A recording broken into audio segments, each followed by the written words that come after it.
여러분, 시신을 건드리는 순간 가족이 모두 죽는 시대가 있었다면 믿으시겠습니까? 그건 전쟁도 반란도 아닌 한 왕의 죽음에서 시작된 이야기였습니다. 한 나라의 왕이 죽었습니다. 그런데 아무도 그의 장례를 치르지 못했습니다. 무덤도 없었고 이름조차 부를 수 없었죠. 그리고 시신을 거두는 자 3족을 멸한다. 즉, 그 시신을 거두는 순간 가족이 모두 죽는다는 말이 돌 정도로 그 누구도 감히 손을 댈 수 없는 공포스러운 분위기였습니다. 대체 어떤 왕이었을까요? 그날 밤, 과연 어떤 일이 벌어졌던 걸까요? 모두가 두려움에 눈을 감았을 때 차가운 강물 속에서 소년의 시신을 끌어올린 사람이 있었습니다. 과연 누구였을까요?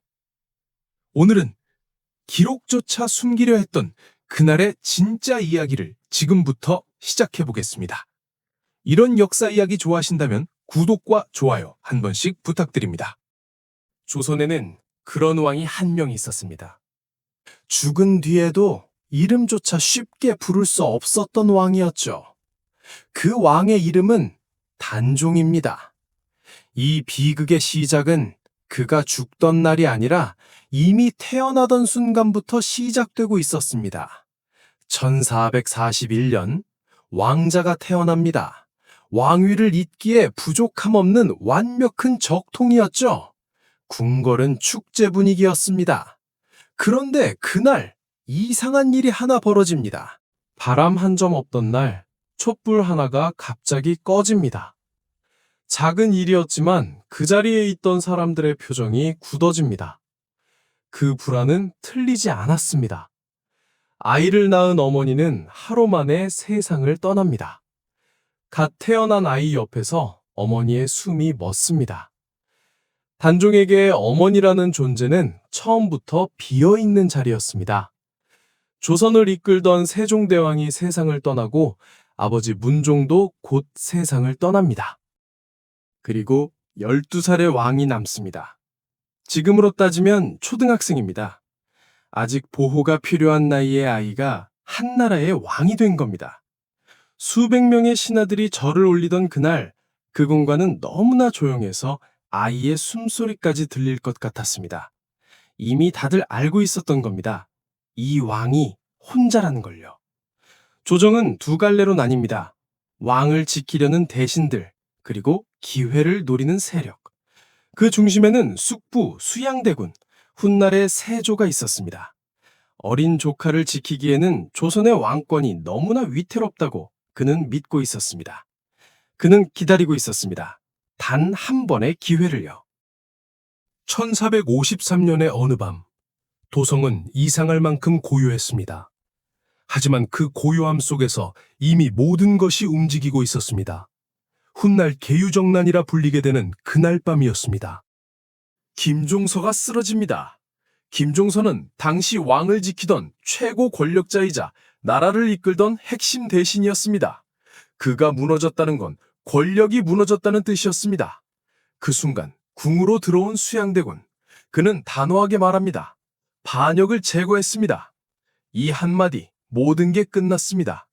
그날 이후 왕은 있었지만 권력은 사라졌습니다. 모든 결정은 다른 사람이 내립니다. 단종은 그저 따라야 하는 존재가 됩니다. 그 순간 단종은 더 이상 왕이 아니었습니다. 아무도 그의 편이 아니었습니다. 이런 이야기가 전해집니다. 나는 저 물고기만도 못하구나. 왕이었지만 아무것도 할 수 없었던 소년의 현실이었습니다. 결국 왕위는 빼앗깁니다. 수양대군은 왕이 되고 단종은 왕이 아닌 노산군이라 불리며 차가운 유배길에 오르게 됩니다. 하지만 포기하지 않은 사람들이 있었습니다. 사육신입니다. 단종을 다시 왕으로 세우기 위해 목숨을 건 6명의 신하였습니다. 결과는 실패. 그들은 처형되고 가족들까지 희생됩니다. 단종은 영월로 보내집니다. 강으로 둘러싸이고 절벽으로 막힌 땅, 도망칠 수 없는 곳이었습니다. 17살 소녀는 그곳에 남겨집니다. 차가운 바람, 그리고 끝없이 흐르는 강물. 한편 그의 아내는 도성에 남습니다. 정순왕후 단종이 머물던 영월을 향해 동쪽을 바라보며 평생 재혼하지 않은 채 82세까지 살았다고 하죠. 그리고 끝까지 그의 명복을 빌었다고 전해집니다. 그 기다림은 평생 이어집니다. 1457년 단종은 죽음을 맞습니다. 이후 그의 시신은 아무도 거둘 수 없었습니다. 당시에는 시신에 손을 대는 것 자체가 반역으로 간주될 수 있는 상황이었기 때문입니다. 결국 시신은 강물에 버려집니다. 차가운 물 위를 떠도는 17살 소년의 시신. 그때 한 사람이 나섭니다. 엄흥도. 그는 알고 있었습니다. 이 시신을 건드리는 순간 자신뿐 아니라 가족까지 위험해질 수 있다는 걸요. 그 순간 그는 선택해야 했습니다. 그럼에도 그는 강으로 들어갑니다. 차가운 강물은 가슴까지 차올랐고 손끝의 감각은 점점 사라지고 있었습니다. 하지만 그는 멈추지 않았습니다. 소년의 시신을 직접 끌어올립니다. 그리고 아무도 없는 산으로 올라가 조용히 묻습니다. 이름도 없이 비석도 없이. 그가 지킨 것은 왕이 아니라 사람이었습니다. 시간이 흐릅니다. 수십 년, 그리고 수백 년 이후 엄흥도의 후손들이 이 사실을 알리기 위해 상소를 올렸고 240년이 지나서야 단종은 비로소 왕릉으로 모셔지게 됩니다. 240년 뒤 숙종이 말합니다. 단종을 다시 왕으로 모셔라. 버려졌던 이름은 돌아오고 잊혀졌던 왕은 다시 역사 속으로 돌아옵니다. 그를 묻었던 사람 역시 함께 기억됩니다. 하지만 권력을 손에 넣은 세조는 이후 평생 악몽에 시달렸다고 전해집니다. 결국 권력을 가진 사람은 그 순간의 승자였고 모든 것을 잃은 사람은 시간 속에서 다시 살아났습니다. 이것이 역사가 말하는 진짜 승리가 아닐까요? 여러분은 어떻게 생각하시나요? 살아서 권력을 쥔 세조와 죽어서 이름을 되찾은 단종. 여러분이라면 그날 어떤 선택을 하셨겠습니까? 또 하나입니다. 가족의 목숨을 걸고 왕을 묻은 엄흥도의 선택. 여러분이라면 가능했을까요? 여러분의 생각을 댓글로 남겨주세요. 구독과 좋아요도 부탁드립니다. 다음 이야기로 다시 찾아뵙겠습니다.